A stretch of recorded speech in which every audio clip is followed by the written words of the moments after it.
আমরা শ্রীলঙ্কা দেখতে পাচ্ছিলাম দুটা ম্যাচে যখন মাঝখানে আমরা যখন ইনিংস বিল্ড আপ করছিলাম তখন মাঝখানে একটু মানে স্লো রান রেটে আমরা রান আনতেছিলাম।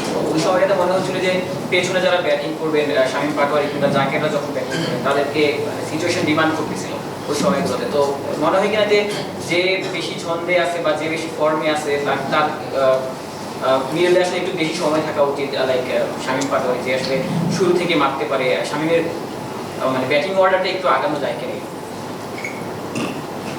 আমার মনে হয় এটা ডিপেন্ড করবে গেম সিচুয়েশনের উপরে। আমরা জানি শামীমের ক্যাপাবিলিটি কেমন, সে কী করতে পারে। তো এটার বেস্ট মনে হয় আমরাই জাজ করতে পারবো যে তারা কোন সময় ব্যাটিং দিলে ভালো হবে।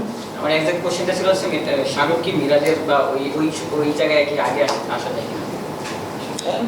বললে তো অনেক কিছুই করা যায়। আমি ঋষাদ্র উপরে ওপেন পাঠাই দেবো, পাঠাতে তো অনেকজনেরই পারবো, বাট পার্টিকুলারলি যে জায়গায় প্লেয়ার সেখানে খেলাটা ভালো।